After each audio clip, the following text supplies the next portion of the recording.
Hey, what's going on, people? It's your man, Chris.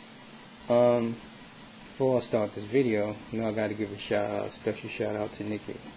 In fact, you know what? I got to give also a shout out to Kevin Durant, because I like what he did. He gave his mom that speech. On his MVP speech, he said his mom was the MVP. I think that was like a very early, nice, Mother's Day gift for him. He gave his mom credit for all the struggle she had to go through to raise him and his brothers and sisters and stuff. So yeah, that was like a cool moment.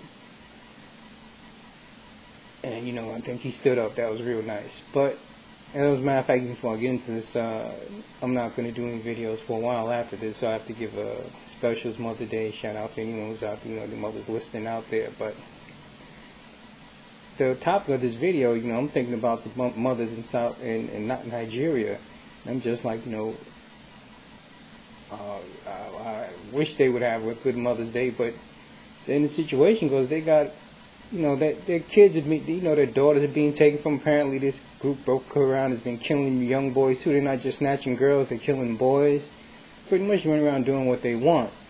And everyone who's heard about this, them snatching the girls and all of this stuff, I thought I knew about Nigeria anyway, so I was just like, well, hold on, how is this happening in Nigeria? Nigeria has oil. I know Nigeria has oil. Nigeria has gas. Nigeria is actually part of OPEC. They're oil producing export country. So I'm just like, well, hold on.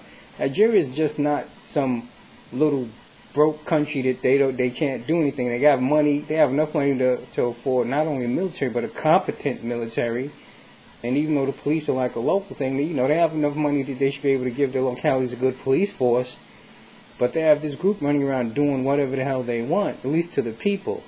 Now, you don't hear about this group attacking the oil fields. I guess if they did that, they'd be out of business, because then this president, Goodluck Jonathan, I don't know, what kind of stupid name is that anyway? It sounds like, that sounds like what literally you would call a slave name. Like, he was like, as soon as he came on the plantation, the crops started growing. Well, so, the master pat on his head and said, oh, I'm going to call you Goodluck Jonathan.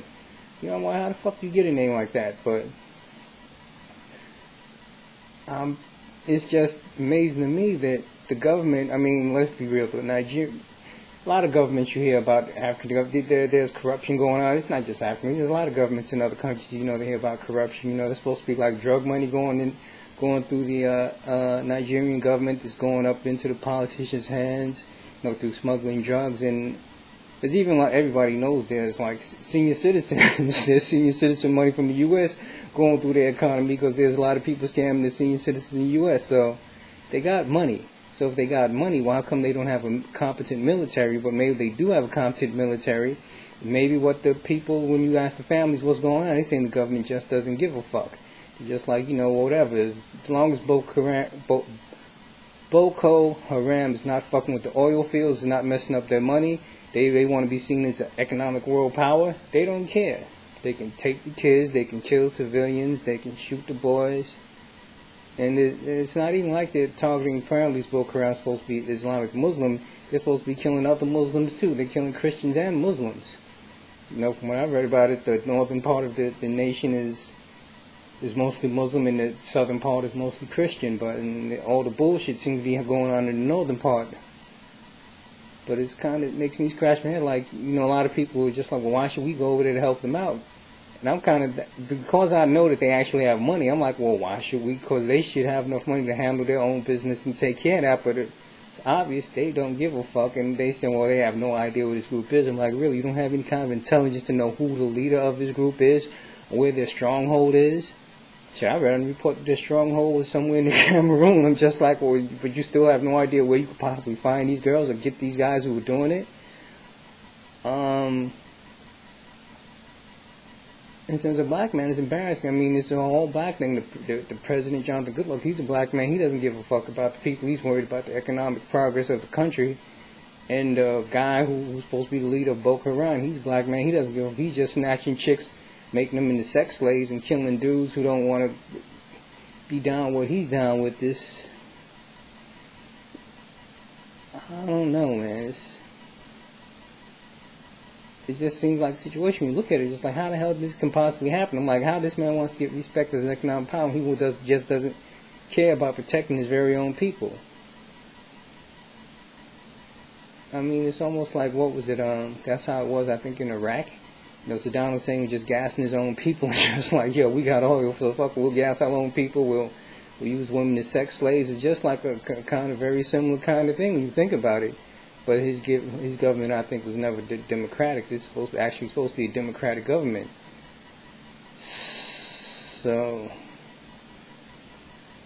I don't know, it's one of those things that make you scratch your head like, yo, I mean, I couldn't believe that, you have a government, supposed to be a democratic government at that. He's just like, he doesn't give a damn about protecting his people. But that's what the parents of a lot of those kids are saying. The government doesn't really give a damn. And like I said, this has been going on for weeks. I heard about this before it even got big. And, but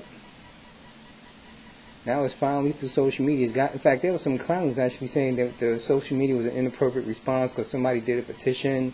And he's like, oh, that's inappropriate. They're making us look. I'm like, well, shit, it got attention. And now, the U.S. is sending help over there. I mean, it got attention for the whole world to, like, apparently nobody gave a damn. It's like, 300 black girls got kidnapped and turned into sex slaves. Who cares? It wasn't blonde. I mean, I remember they had a big deal over some blonde-haired, blue-eyed kid who nobody knew who the people were. They were like doing a big worldwide search to what happened to the parents, what happened. But...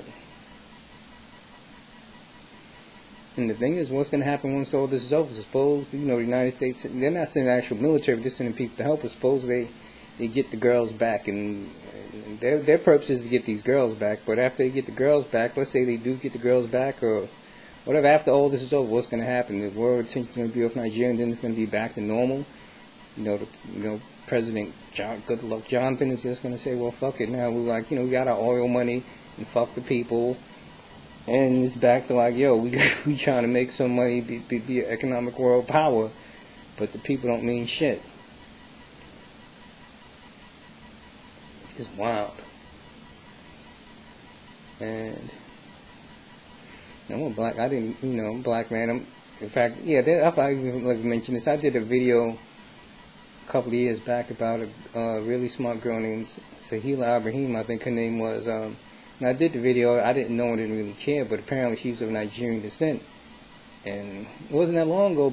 She won an award, and then a bunch of Nigerian people started trying to put down, the black Americans. They're really African Americans. Since they're from Nigeria, they said, they started trying to say things like they're better than American blacks and have better values and stuff like that. And I don't really believe in doing stuff like that. And I was like, yeah, whatever. And then you hear about all this stuff going on in Nigeria, and I'm just like, yo, okay, well, look, what your own people don't give a damn about you. Your own president doesn't give a goddamn about you. Just letting that group run around and do what they want. And if he has all the money, he has enough money to hire a competent military that's strong enough that he has enough money to buy weapons to fight that group. So, in fact, I even read that the group doesn't even consist of 1,000. It's only like a couple of hundred dudes. So I'm just like, really, you got a couple of hundred dudes causing all this chaos and shit? But I guess that's neither here nor there. I just figured I'd bring that up. But anyway, people, thanks for listening to my video. I hope this doesn't fall on deaf ears. And there are some Nigerian people, who listen to this. Leave a comment and let me know if what's really going on there. 'Cause from what I can see. That's the only thing I can surmise. The homeboy right there, he just doesn't give a goddamn about his own people. That's what I get out of it. Anyway, thanks for listening, people. Peace.